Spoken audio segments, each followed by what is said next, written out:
noite, iniciamos mais uma edição do Dimensão Total na TV.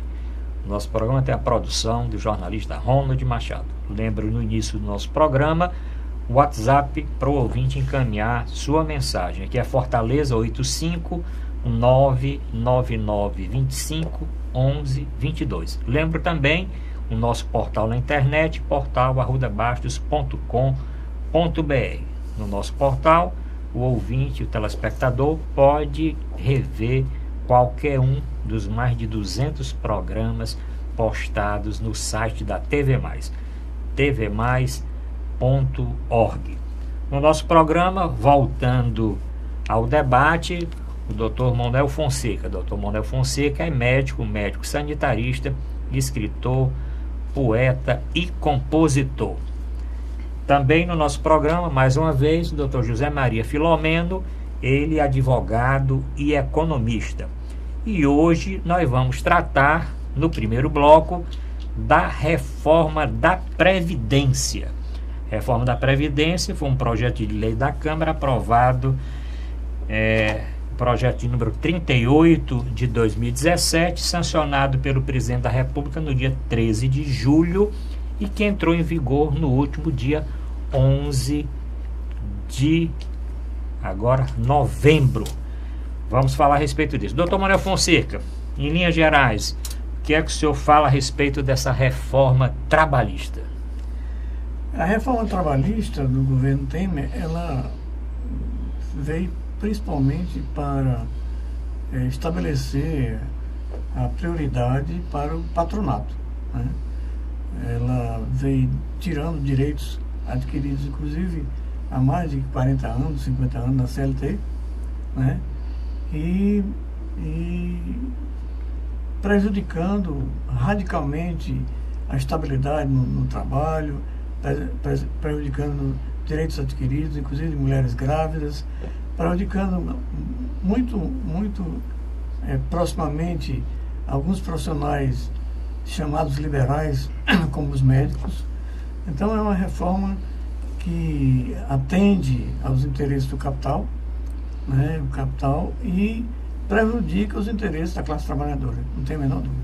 Bom, nessa primeira pergunta, uma pergunta mais geral, vou perguntar aqui ao doutor Zé Maria a mesma coisa, e depois nós vamos entrar em alguns pontos específicos, principalmente esses pontos mais polêmicos.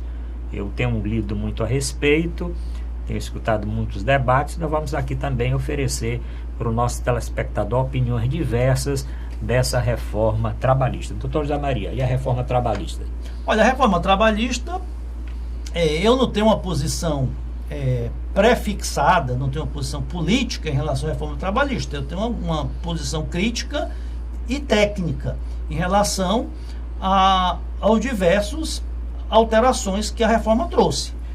Muita gente não viu e não gostou, e muita gente também não viu e gostou, né, por uma questão de inclinação ideológica, pelo fato da reforma ter sido implementada no governo Temer.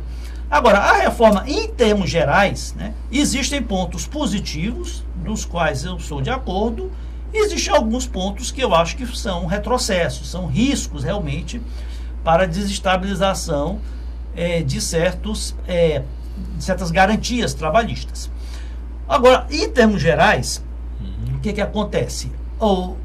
A CLT, o ordenamento jurídico trabalhista que nós temos, ele vem da década de 40, ele foi influenciado pelo Pacto Labor, né, pela legislação trabalhista italiana, ainda na época do Mussolini, e ele regulamentava uma forma de trabalho basicamente industrial, período em que o mundo estava se industrializando e a classe operária teve necessidade de se organizar.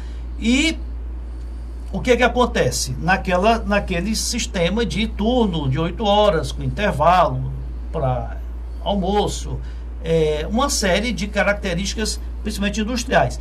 A realidade econômica mudou. Hoje nós vivemos sobre novas formas de desenvolvimento do trabalho. Existe o trabalho remoto, ou seja, aquele empregado que trabalha fora né, do estabelecimento, na sua própria residência. Existem modalidades de atividades laborais que não estão regulamentados pela legislação atual, pela legislação, ou seja, a legislação que vigorava até antes do dia 11. Então, nós vamos, como você bem disse, discutir, mas eu vejo que tem pontos. Em termos gerais, eu acho que é um avanço, é uma adequação a novos regramentos, as novas modalidades de trabalho, e alguns pontos que eu acho que não foram precipitados. Bom, como eu falei, nós vamos tocar em alguns pontos e aí nós vamos aqui entrar nessa conversa. O telespectador também pode mandar a sua opinião e a sua pergunta.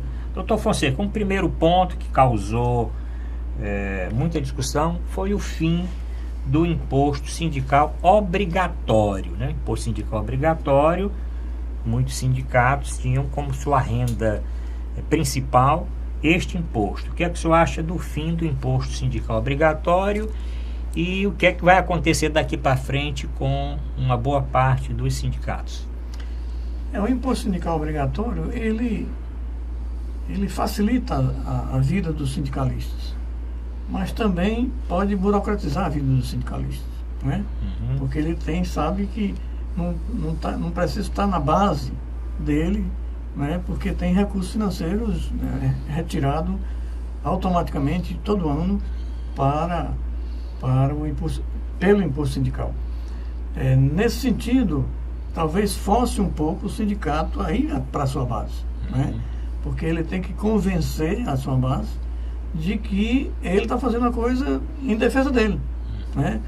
Claro que no primeiro momento vai ser ruim para os sindicalistas, mas pode ser nesse aspecto aí que force os sindicalistas a serem realmente vinculados à sua base, que certamente, se eles forem vinculados à sua base, ninguém vai se negar a dar um dia de trabalho no ano para colocar no sindicato que possa defender seus interesses.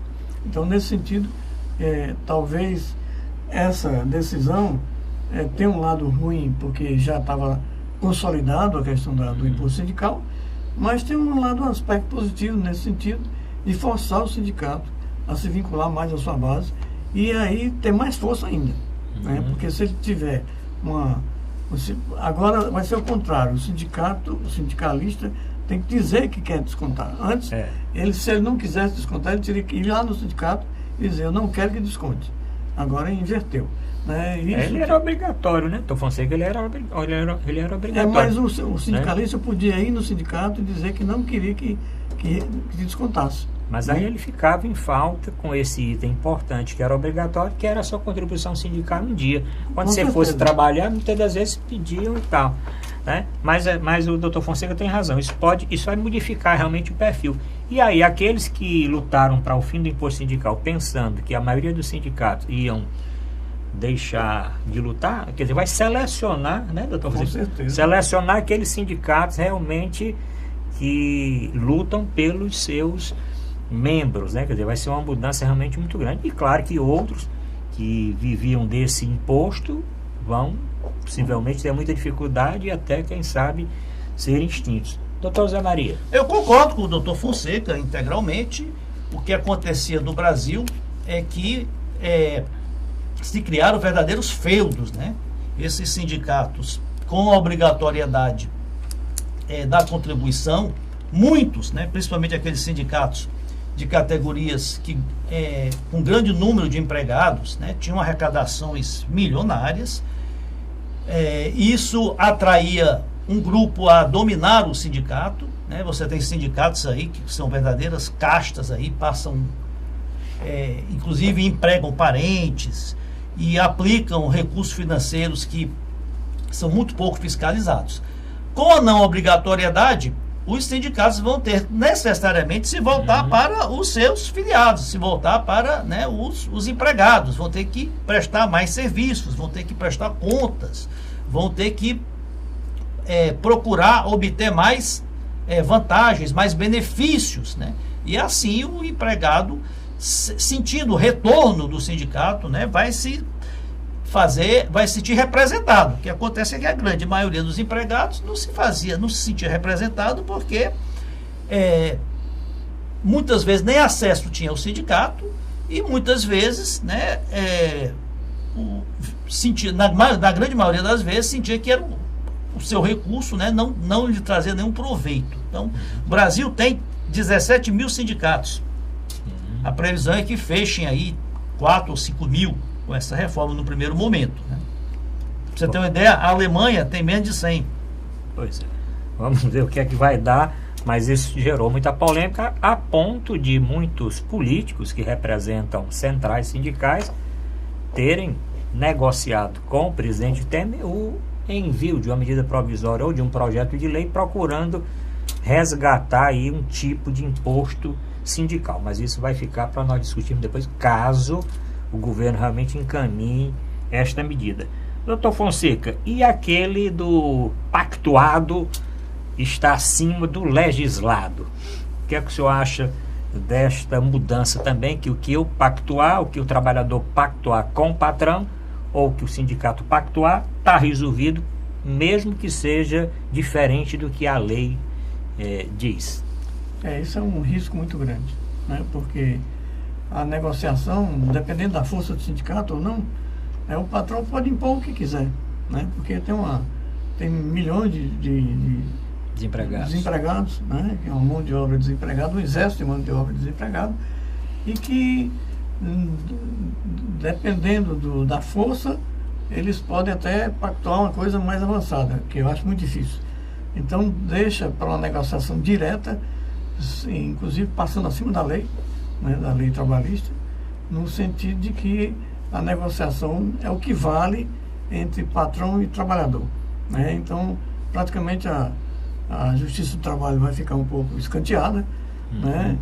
Porque a decisão vai ser agora em caso a caso, né? Não vai ter mais uma legislação que proteja a maioria dos sindicalizados. José Maria, essa discussão também gerou, inclusive, controvérsia dentro do próprio meio jurídico, né?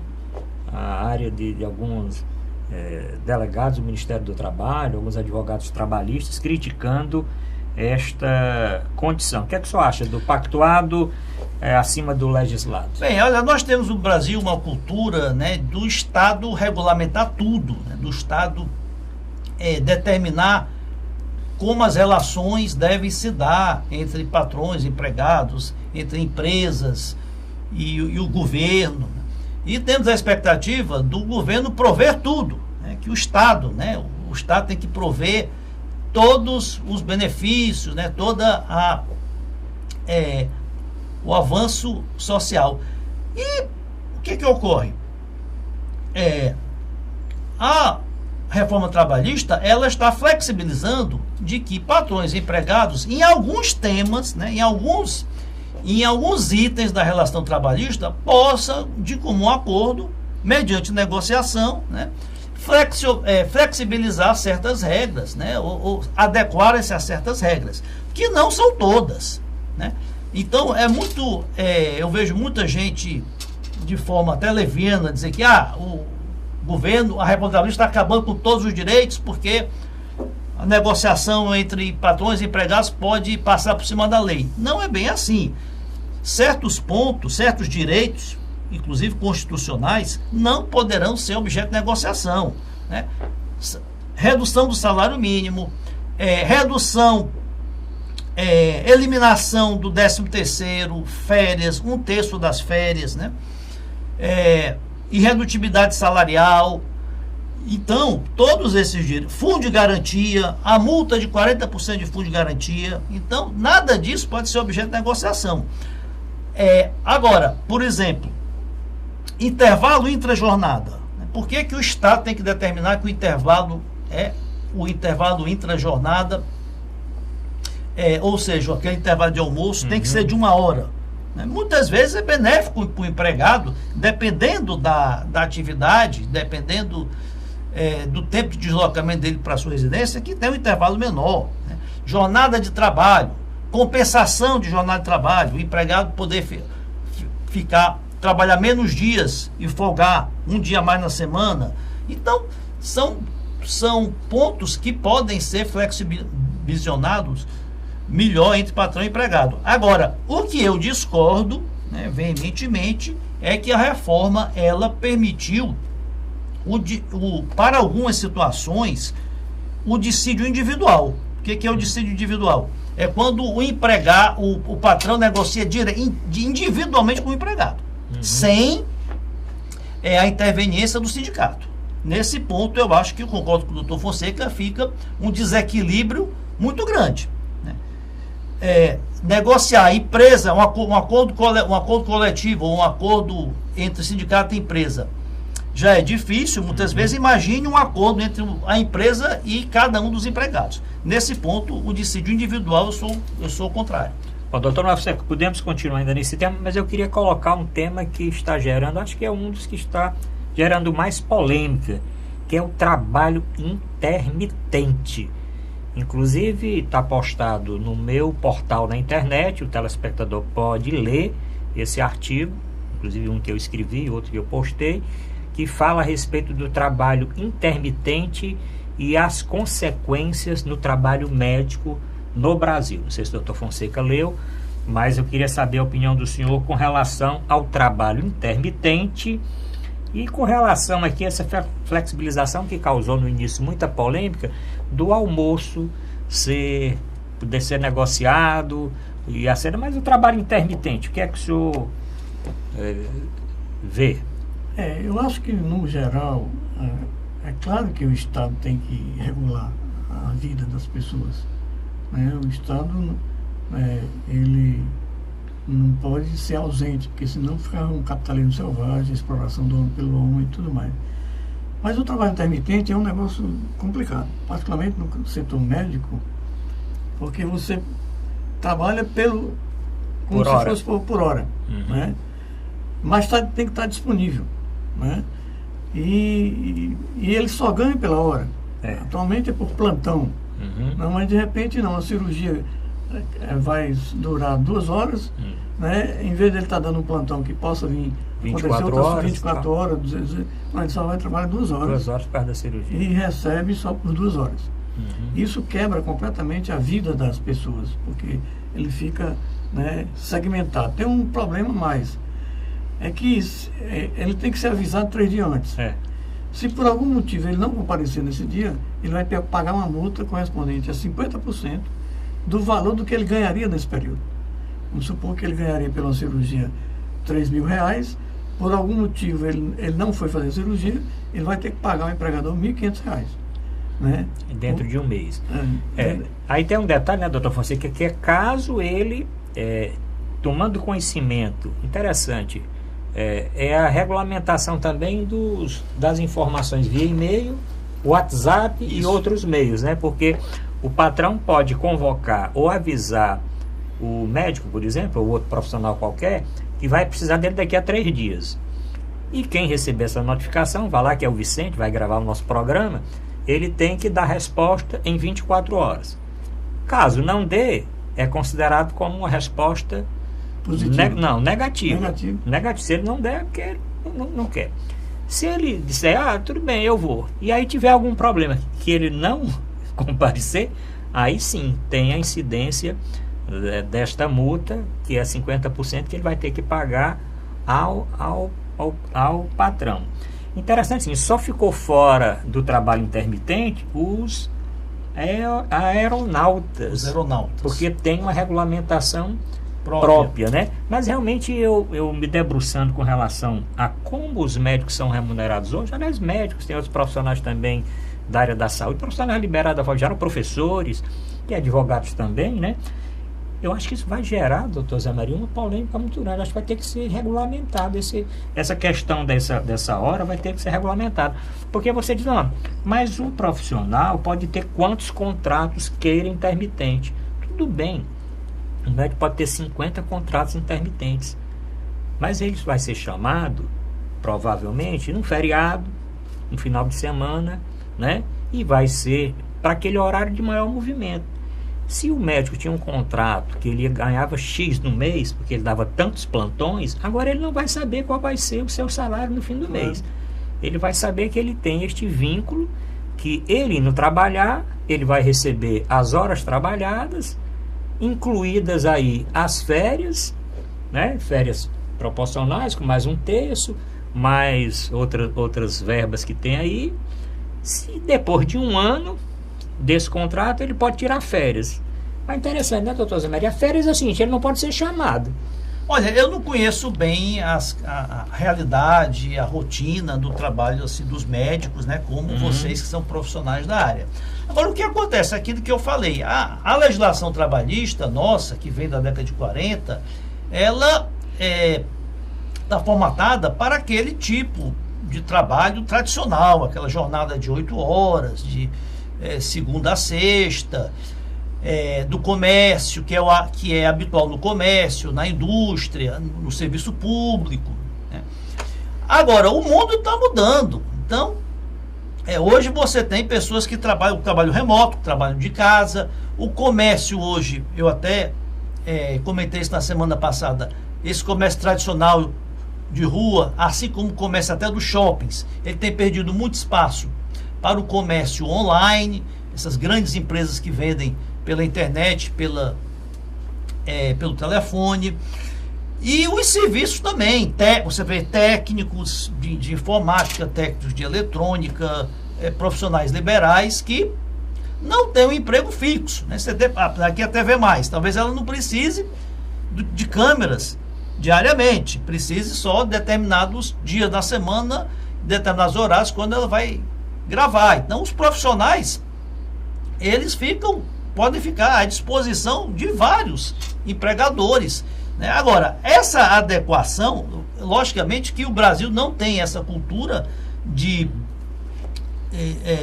do trabalho intermitente. Isso vai requerer uma regulamentação, vai requerer uma transição, né? Agora, o que o legislador, quais foram os argumentos a favor? É que já existe muita gente trabalhando dessa forma, informalmente. Já existem muitas empresas que não têm condições de contratar um servidor por tempo integral e contratam dessa forma, esporádica, né? Então é a forma de regularizar, formalizar, trazer para dentro da legislação trabalhista uma modalidade de contratação que já é usual.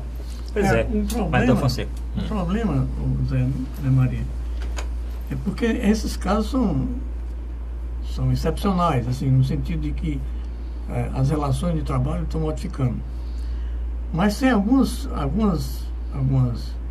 funções que são funções de Estado, né? E são permanentes, né? Se você for generalizar essa questão, você vai terceirizar, inclusive, os serviços públicos, né? Através de contratos com empresas, né? E começa a deixar de ter continuidade em alguns serviços essenciais, né? Então, eu considero que é uma precipitação, né? Não foi discutido com a sociedade, foi um negócio a toque de caixa. Quer dizer, a chance que tiveram, mesmo os próprios sindicatos, as centrais sindicais, discutir isso foi praticamente zero, né? Não houve tempo hábil para a sociedade perceber que ia mudando. Foi 100 artigos da CLT, né? 100 artigos que foram modificados, assim, a toque de caixa. Quer dizer, e não é que fosse assim, é uma legislação avançada que com os países da Escandinávia estão fazendo isso, não é verdade, né? Eles estão fazendo coisas de toque de caixa, de retirar direitos, né? Tradicionalmente que existia, particularmente no setor público, né? Funções estratégicas do Mas especifique, doutor Fonseca. Saúde, por exemplo. Quais são os direitos que estão sendo excluídos? O contrato intermitente, você não tem mais contrato permanente. Não, tem sim. Existe modalidade, está se regulamentando uma forma que já pode é usual. ser generalizada. O problema que tem que regulamentar, que eu acho, doutor Zé Maria e doutor Fonseca, é o seguinte: olha, uma empresa, vamos falar de hospital, que a gente conhece aqui bem. Olha, um hospital que contratava os seus profissionais para dar plantão e pagava X por mês por tantos plantões. Ele pode ter vários vínculos com várias especialidades médicas de contrato intermitente. E só chamar em datas, né, que tem um fluxo maior de pessoas. Carnaval, Réveillon, Natal, Ano Novo, tá certo? Diminuindo o número de profissionais nos outros horários, né? O que eu vejo é o seguinte, um outro exemplo que falam muito, hotéis, né? Isso. Camareira de um hotel. Bom, camareira de um hotel, ela tinha ali aquele salário mínimo para ser camareira de um hotel X. Ela agora vai ser contratada num contrato intermitente, ou seja, ela vai trabalhar no período em que da autoestação, ou no final de semana, no feriado, alguma coisa desse tipo. Sim. E essa pessoa vai conseguir renda para sobreviver o restante como?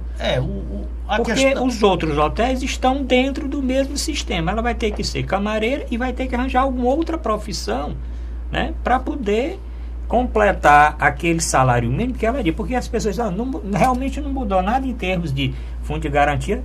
As horas trabalhadas, ela tem que proporcionar o fundo de garantia. As férias tem que proporcionar aquele fundo de garantia. Eu fico preocupado com o salário. Uma pessoa ganha o salário mínimo e é chamado 2 vezes no mês, vai ganhar, se a hora lá trabalhada, a quantidade for R$4,25. Se ela der 10 horas, ela vai ganhar R$40 e vai, no final do mês, receber os R$40. Menos que o salário mínimo. Não, ela vai receber R$40, Uhum. né? Porque ela trabalhou, não interessa. Aqui que eu tenho que tem que ter alguma regulamentação, porque pelo que eu li, pelo que eu estudei, as entrevistas que eu fui atrás, não tem um limite assim, olha, você vai ganhar, tem que estar no contrato o valor da hora. A hora é X, daquela profissão, certo? Vai ganhar o proporcional. Por isso eu acho que realmente vai dar muita dúvida com relação a isso. O que se quer buscar é implantar no Brasil aquilo que já existe em outros países, que é o trabalho por hora. Nos Estados Unidos você contrata lá um vendedor para trabalhar 3 vezes por semana durante 4 horas ganhando por hora. Isso no Brasil é muito complicado porque nós temos um nível salarial muito baixo. Então, pode acontecer do empregador, para diminuir seus custos, né, ele não contratar mais por um contrato de trabalho fixo, né, de 8 horas por dia. Ele contratar no sistema remoto, pagando proporcionalmente a mesma coisa. A regulamentação que eu acho que deveria ocorrer é que, no caso de trabalho remoto, tinha que se estipular um número mínimo de horas. Pelo menos isso. E que o salário por hora fosse, não sei, 50% ou o dobro do equivalente à hora paga no piso salarial daquela categoria. Pois Algo assim. Tem que ter alguma regulamentação, porque eu fico pensando de hora para outra. Eu sou médico do trabalho, trabalho na indústria, né? E como é que vai ficar o pobre do trabalhador que sempre foi aquela profissão, sempre exerceu aquela profissão. O médico, geralmente, o doutor Roland, assim, é uma categoria privilegiada. Eu não vejo grande preocupação. A demanda por médicos enorme, então não será a categoria mais afetada. Mas, como você disse, trabalhadores que têm uma renda mais baixa, né, podem sofrer bastante. Tom Manuel Fonseca, trabalho intermitente, mais alguma coisa? Nós vamos ter que ver o desenrolar das coisas, né? Porque hoje mesmo eu lendo, escutando as entrevistas, os advogados especialistas em direito do trabalho estavam com muita dúvida. Por exemplo, se eu tenho um contrato intermitente com o Hospital X, o hospital me chama 2 vezes, eu digo que não vou. Me chama a 3ª vez, eu digo que não vou. E eu posso ficar só dizendo que não vou, dizendo que não vou, dizendo que não vou, né? Porque eu tenho outros contratos, isso tem algum problema? Não sabe dizer. Se depois de eu dizer 2, 3 vezes que eu não vou, o que é que vai acontecer com esse meu contrato, né? A outra coisa, como é que fica certas empresas que precisam, empresa de festas, que promovem festas ou de cerimoniais, tem um casamento, chama a pessoa tem lá aquele contrato, outra empresa chamou, pagou um pouquinho mais, eu não vou para a sua, vou para aquela. E essa empresa que estava aguardando que aquele contratado intermitente fosse, vai fazer o quê, né? Então, eu acho que vai ter muita coisa, vai ter muita discussão. Agora, eu queria ver do senhor o seguinte, nessa reta final do primeiro bloco.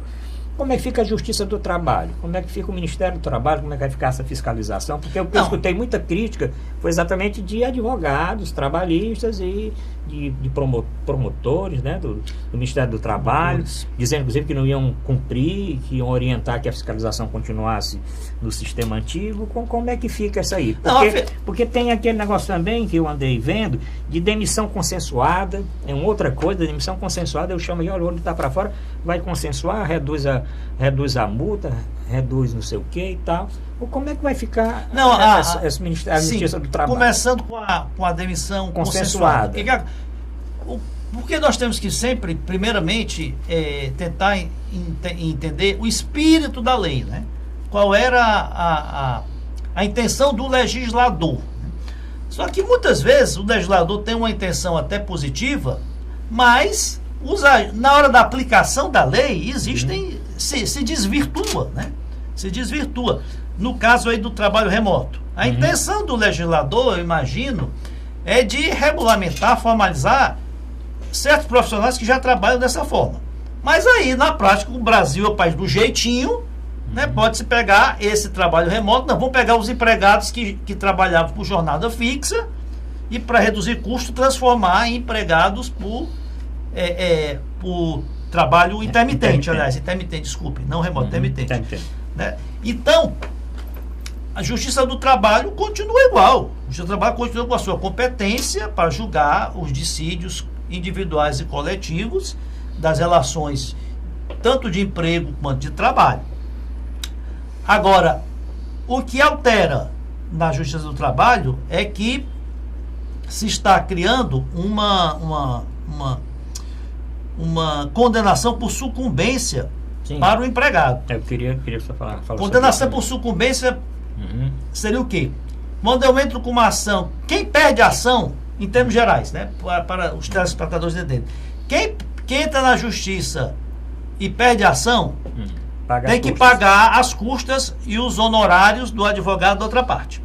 Na Justiça do Trabalho, por regra, o empregado ele era isento desse ônus. Né? Agora não, só vai ser isento das custas e da sucumbência o empregado que ganha até 40% do teto da Previdência, que dá 2 mil e poucos reais. O que é que o legislador quer com isso? Atender um pleito grande, principalmente do patronato, né? Já que o Brasil é o país que mais tem ações trabalhistas no mundo, também não é normal, o Brasil tem 3 milhões de ações trabalhistas por ano. Enquanto que 80% das ações trabalhistas do mundo inteiro são no Brasil. Então, alguma coisa está errada. Né? Eu acho que nem os patrões brasileiros são tão ruins assim, tão mal pagadores assim, como que a legislação também não é tão ruim assim. Uma outra alteração é que existem as custas, né, passam a ser cobradas também de quem ganha menos de 40% do... E isso, a grande crítica é que vai diminuir o acesso, né? Inclusive já há argumento no Supremo de inconstitucionalidade, porque fere, né, o livre acesso à justiça. Nós vamos discutir esse assunto. Doutor Fonseca, você vai ficar para o segundo bloco, né? Não sei, eu acho que vai ter que sair. Então, vamos fechar isso aqui, porque é o seguinte, no segundo bloco nós temos alguns assuntos políticos. Tasso vezes Ciro, Tasso vezes Camilo, Tasso vezes Aécio. E a notícia agora, última, que o primeiro-ministro do PSDB pediu para sair do governo. Primeiro-ministro? Primeiro-ministro, não, primeiro-ministro, sim. Sim. Primeiro-ministro do PSDB pediu para sair, que foi o Bruno Araújo das Cidades. Pediu, dizendo que não tem mais apoio do PSDB para continuar no governo Temer. Entregou a carta de demissão pedindo exatamente para sair. Mas, doutor Fonseca, o senhor entendeu? Isso aqui é o seguinte: o senhor entra na justiça contra um hospital X e o senhor ganha mais de R$ 2.400, que é os 40% do teto da Previdência. O senhor perde. O senhor entrou de boa fé, porque o senhor achou que não recebeu aí os seus direitos e tal. Mas, ou o seu advogado, ou então o juiz, ou sei lá o que, não considerou válido a sua queixa e o senhor perdeu. Então, no lugar de o senhor ganhar o que o senhor estava reivindicando, o senhor vai pagar 15 a 10% do valor da ação, não é isso? Isso. O valor da ação, se o senhor tinha pedido 50 mil reais, o senhor vai ter que pagar 10% aí dos 50 mil reais, né? Como custas, e mais custos são 2%. 2% e mais o advogado. 10 a 15% do advogado. 10 a 15% do advogado. Moral da história, o senhor pediu 50 mil, mas o senhor pode sair disso aí tendo que pagar para a empresa 10 ou 15 mil reais. E aí, o senhor vai entrar na justiça ou vai ficar, vai aceitar ali qualquer coisa para não ter esse prejuízo futuro? É claro que isso é uma forma de tolher a iniciativa dos trabalhadores, né? Do ponto de vista da busca dos seus direitos que eles acham que ele tem, né? Porque antes a Justiça do Trabalho parava, agora ele tem um risco, né? Ele tem um risco, e um risco grande para quem ganha pouco e que vive com o seu salário até o fim do mês. Quem ganha R$2.400 hoje não pode se dizer que é uma pessoa que seja um marajá, né? Profissional. Então é uma forma de tolher o acesso à justiça, né, dos mais pobres, não tem a menor dúvida. Eu acho que a desregulamentação da lei trabalhista pode até ter algumas coisas que precisariam ser desregulamentadas, mas no meu entender, na sua essência, ela liberou geral. Quer dizer, eu não acredito que os empresários brasileiros sejam tão bonzinhos, né, que não explorem e tentem enganar seus trabalhadores. Né? Então eu acho que é uma liberação geral que pode trazer grandes prejuízos para a estabilidade dos trabalhadores do país, do nosso Brasil. Bom, nós vamos ter que terminar o primeiro bloco. Fizemos um primeiro bloco mais estendido. Vamos divulgar depois no nosso canal do YouTube, do canal da TV+, esse bloco para que o nosso telespectador possa tirar as dúvidas. Encaminhe sua mensagem para o WhatsApp do programa, que continuaremos com esse debate na próxima semana. Mas daqui a pouco vamos voltar para o segundo bloco, para os temas políticos de hoje. Voltamos já!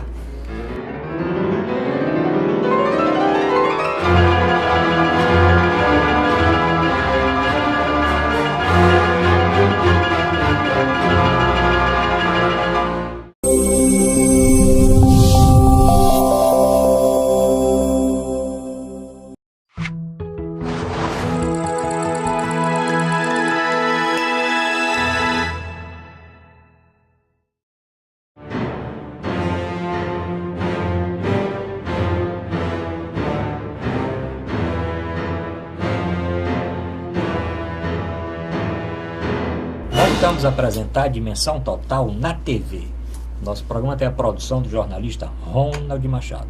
Lembro mais uma vez, o WhatsApp do programa, que é Fortaleza, Ceará, é 85999251122. Agradeço enormemente as mensagens que nós temos recebido e comente o primeiro bloco do nosso programa, quando no início eu disse reforma da Previdência, mas nada de reforma da Previdência. Vamos conversar futuramente a respeito disso. Reforma trabalhista.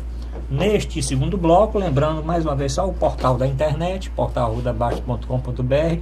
O senhor pode rever o programa da semana passada, em que nós discutimos aqui o Novembro Azul e o câncer de próstata, programa que teve uma audiência enorme, continua aí nas redes sociais.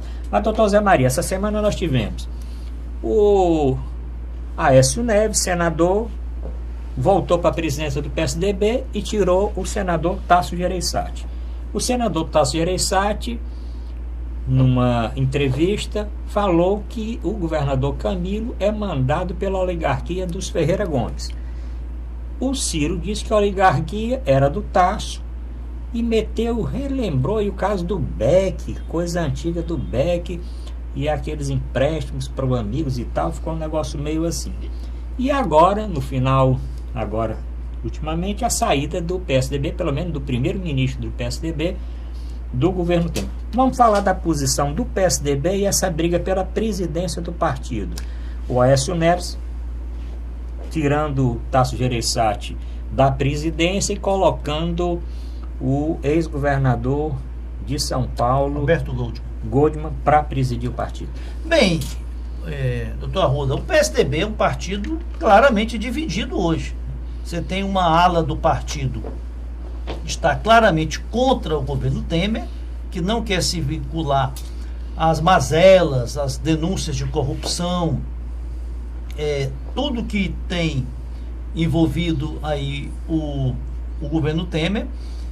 Essa ala está comandada pelo presidente, até então presidente de exercício Tasso Gereissati, ex-governador do estado do Ceará, e tem boa parte da Câmara, tanto que na votação dos pedidos de abertura de processo contra o presidente Temer na Câmara, a grande maioria dos deputados do PSDB votou pela abertura. As cabeças pretas, não é isso? Exatamente. E uma outra ala do partido, que comandada pelo Aécio Neves, que tem a maioria, pelo menos por enquanto tem a maioria, que está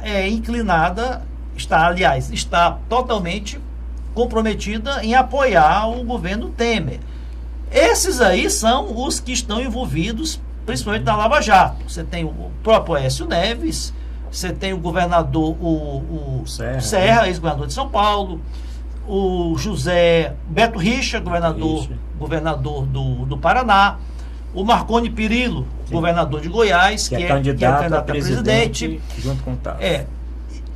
E você tem aí, meio que no meio, entre esses dois aí, sem se posicionar em cima do muro, em cima do muro, o governador de São Paulo, Geraldo Alckmin, que é possivelmente o nome mais forte para disputar a presidência da República pelo PSDB, que está aí meio que numa linha alternativa, né? Nem ele rompeu com o governo Temer, nem quer romper com o governo Temer abertamente, como também não se posiciona a favor do governo Temer. Agora, isso mostra o quê? Mostra que o PSDB é um partido que não tem dono, né? Apesar do Aécio Neves estar na presidência, é um partido que tem debate interno, tem um contraditório, né? Que muitos dos seus membros criticam os erros dos demais. Ao contrário do PT, que não faz essa autocrítica, né? O PT, quando ocorrem erros, denúncias, né, contra os seus dirigentes, especialmente o presidente Lula, o Zé Dirceu e tantos outros, o partido ele adota uma posição de autodefesa, né? Então o PSDB está nessa situação. Você disse agora que Bruno Araújo, né, ministro das Cidades, que é um ministério muito requisitado, um ministério muito ambicionado, porque é um ministério que manipula muitos órgãos, muita verba, né, e está sendo, inclusive, almejado por outros partidos, principalmente pelo PP, né? Do Centrão. O PP já lançou uma nota reivindicando o Ministério das Cidades. Mas, doutor Zé Maria, vamos agora trazer aqui para o Ceará. No final, essa conversa Aécio-Tasso acabou dando aqui Tasso-Ciro. Eles não eram amigos até alguns anos atrás, inclusive o Ciro realmente foi um correligionário muito fiel, né, do governador Tasso, e mantiveram uma amizade durante muito tempo. Aí tiveram um rompimento na última eleição, e agora parece que o caso azedou de vez. Eles sempre foram muito ligados, eles surgiram na política praticamente juntos.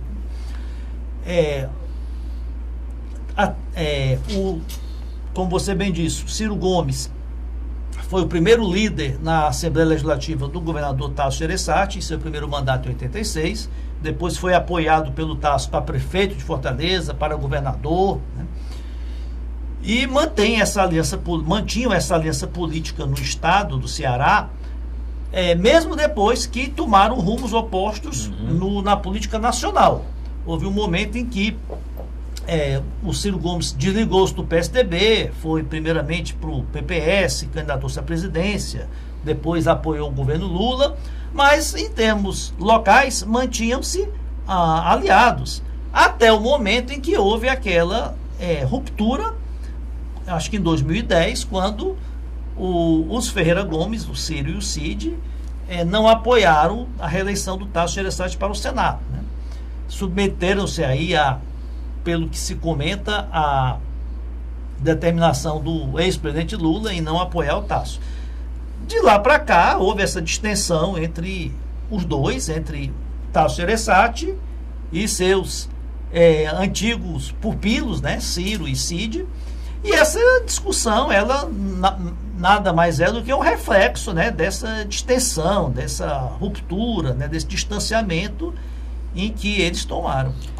Toda Maria. E aí o governador Camilo, né, entrou na jogada porque ele foi colocado pelo Tasso, né? O senador Tasso disse que o governador Camilo é mandado, ele é comandado pela oligarquia dos Ferreira Gomes. O Camilo tinha nada a ver com a história, né? E entrou aqui como Pilatos entrou no credo. É uma discussão, o Arruda. Porque eles tinham até uma relação boa, né? Camilo e Tasso, né? O Tasso tinha uma relação até de aproximação. Republicana, de inclusive, apoio. Chegou a dizer que o governador Camilo tinha um jeitão de tucano. Foi. Né? Depois de alguns encontros, né? Chegou a dizer que o governador Camilo tinha um jeitão de tucano. É uma polêmica, são rusgas tipicamente políticas, né? Quer dizer, o senador Tasso acusando o Camilo de ser obedecer, né, ao clã dos Ferreira Gomes, que são uma oligarquia, que um candidata-se para um cargo, o outro para outro, né? E em resposta, o Ciro Gomes diz que o Tasso é que representa a oligarquia econômica. Ou seja, são conflitos, são discussões puramente políticas. Não se vê nenhuma crítica à gestão. Você não viu, o senador Tasso não fez nenhuma crítica à administração do governador Camilo, às obras, aos projetos, como o Estado tem sido conduzido. E por outro lado também não há nenhuma crítica à conduta política, a conduta do senador Tasso. Olha, é uma distensão política entre os Ferreira Gomes e o senador Tasso que ganhou aí as páginas dos jornais. E também, o senador Tasso também fez uma crítica aí velada ao senador Eunício Oliveira, né? Ele declarou que o PSDB não apoiará ninguém que estiver ao lado de Lula e do PT nas eleições. Isso fazendo uma alusão clara às declarações últimas, né, do senador Eunício Oliveira, que se o PMDB não tiver candidato à presidência, ele apoiará o Lula, né? Então, começa-se já a se desenhar aí os ânimos, né, para as eleições do ano que vem.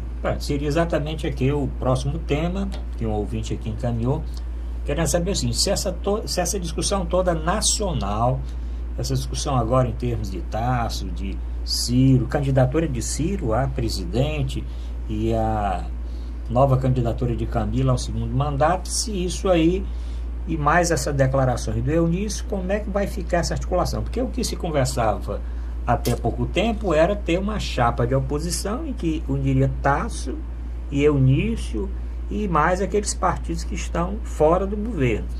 E continuaria no governo Camilo, Ciro, Cid e os que estão já dentro desta coligação até que venceram a última eleição do senador. E agora como é que fica? Porque o Eunício saindo vai enfraquecer essa oposição, ou não? Olha, a lógica é essa, né? A lógica é que se mantenha as alianças que têm sido construídas nas últimas eleições. De um lado, o PDT, que hoje é comandado pelos Ferreira Gomes, e apoiando a reeleição de Camilo Santana, e por outro lado o PMDB de Eunício Oliveira com o PSDB de Tasso Gereissati, que formaram, e também o PP, né? O PP, não, o PR, né? O PR do Capitão Wagner, que também estiveram juntos nos últimos pleitos estaduais e municipais. Agora, em política, né, existem certos verbos que em política não valem. fidelidade, coerência, né? Isso não existe em política. Então, em política, tudo é possível, né? Você ter, como se está aventando, uma aliança de Camilo, Ciro, Cid, com Eunício Oliveira, era algo impensável, dado o acirramento que ocorreu, inclusive com acusações graves, com impropérios, né, que estão inclusive na justiça, mas um alinhamento entre eles, visando a eleição do Eunício e a garantia de que o PMDB não lançará um candidato para enfrentar o Camilo. Tudo é possível. Eu achava até pouco tempo improvável, mas em política, né, tudo é possível. E a situação aí tudo gira, em termos de Eunício, com relação à vaga de senador, né? Porque o ex-governador Cid Gomes já se coloca como pré-candidato a senador pelo PDT, da chapa que deve apoiar o governador Camilo Santana, mas são duas vagas. Tem uma discussão com relação ao senador Pimentel, porque o senador Pimentel está terminando agora, né, os seus 8 anos, então teria direito a se candidatar, mas já estão rifando o senador Pimentel das conversações. Seria o quê? O segundo senador seria o Eunício, ou seja, teria uma chapa Camilo, vice a se acordar com alguma outra força, candidato a vice, Cid e Eunício. E o trabalho do Eunício, pelo menos pelo que os analistas dizem, é porque ele não pode perder esse foro privilegiado. E ele acredita que, unindo ao governador, ex-governador Cid e ao governador Camilo, ele teria mais condição de ser reeleito. Porque tem muito senador que está abdicando de candidatar à reeleição. No meu caso até nós falamos do senador Aécio, que não tem menor condição de se candidatar mais ao Senado, se candidatar a deputado federal para continuar com o foro privilegiado e aí surfando um pouquinho aí acima da Lava Jato. Não é isso? Olha, como eu bem disse, o natural, o coerente, o lógico, né, é que se repita as mesmas alianças, coligações que vêm sendo construídas nas últimas eleições. Principalmente na última eleição para o governo. Agora, você imagina com que cara, né, com o senador Eunício Oliveira e o governador Camilo Santana e o ex-governador Cid Gomes, né, podem ir para a próxima eleição apoiando uns aos outros, depois de todo o desgaste, de toda as acusações, né, fortes, acusações duras, acusações sérias, que foram trocados entre Camilo e Eunício, entre Camilo e Cid e Ciro Gomes, né? Com que cara eles vão agora para o eleitor dizer, olha, nós agora estamos juntos, né? Esqueçam todas as farpas que nós trocamos na última eleição. Não vou repetir aqui, né? Mas todos sabemos, né? Eu chamei um disso, outro daquilo. Como é que eles vão agora, com que cara, né? Para garantir as suas eleições, garantir seus mandatos, garantir seus foros privilegiados, né? Com que cara vão ao eleitorado dizer agora, esqueçam tudo que aconteceu e agora votem na gente. Acho muito improvável, mas em política tudo é possível. Bom, lembro mais uma vez o WhatsApp do programa, encaminhe para o nosso WhatsApp, aqui é Fortaleza 85 999 25 11 22, sugerindo o tema do próximo programa. Lembro também o nosso portal na internet, portal@arrudabaixo.com.br, para que o telespectador possa rever os programas anteriores. 2 programas eu indico: o programa do Outubro Rosa, que nós discutimos aqui o câncer de mama, prevenção ao câncer de mama, e o último programa do Novembro Azul, que nós discutimos a prevenção do câncer de próstata. São os programas mais acessados no canal da TV Mais, tvmais.org. Bom, vamos voltar aqui, doutor Zé Maria, para o nível nacional e falar de campanha presidencial. Nós temos aí já as pesquisas falando, bom, 2 candidatos já colocados, Jair Bolsonaro e o presidente Lula, mesmo com todo questionamento de ele poder sofrer uma condenação em segunda instância, e o Jair Bolsonaro são os 2 candidatos.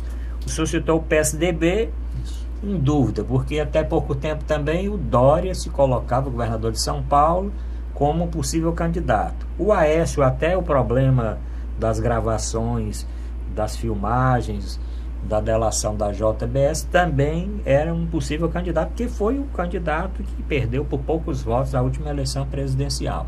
O Ciro Gomes coloca também como candidato. Você acha que daqui para lá isso pode ter alguma mudança, surgir um nome novo, ou ter algum arranjo aí, ou rearranjo dessas forças? Ah, sim, eu acho que isso está tudo muito em aberto.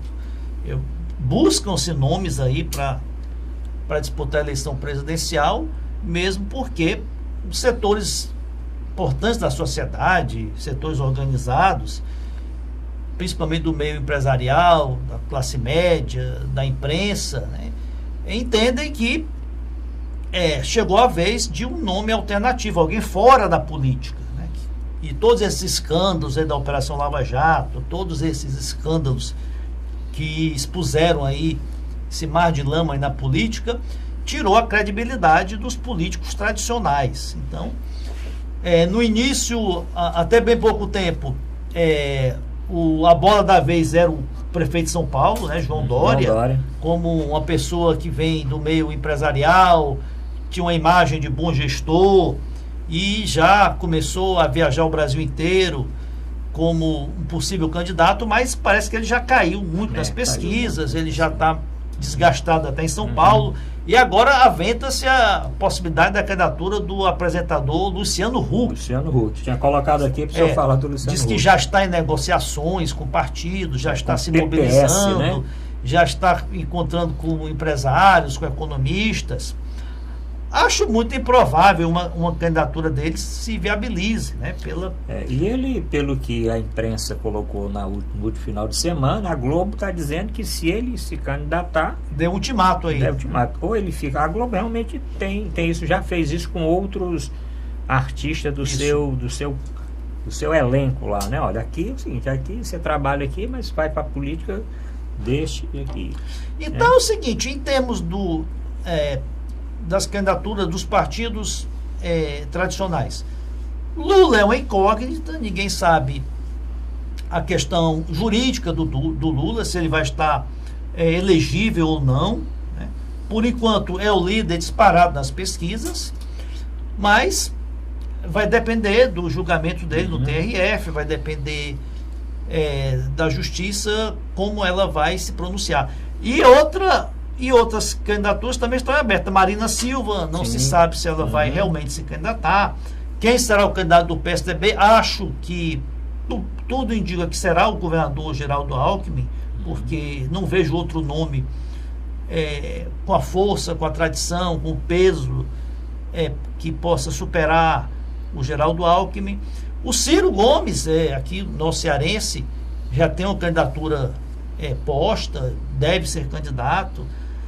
Agora, pode surgir um nome aí inesperado, que ganha aí a simpatia da população, está em aberto. Bom, quero agradecer ao doutor Zé Maria participar aqui integralmente do nosso programa. O doutor Zé Maria é advogado e economista e analista político. Agradecer ao doutor Fonseca, que participou no primeiro bloco. Próxima semana voltamos com o doutor Djalma Pinto e o doutor Mourão Cavalcante também na nossa bancada. Aproveite, agora à noite, encaminhe a sua mensagem para o nosso programa. Agradecer aqui o Vicente, a produção da TV+, e principalmente ao telespectador que ficou até essa hora assistindo aqui o Dimensão Total na TV. Muito obrigado e muito boa noite.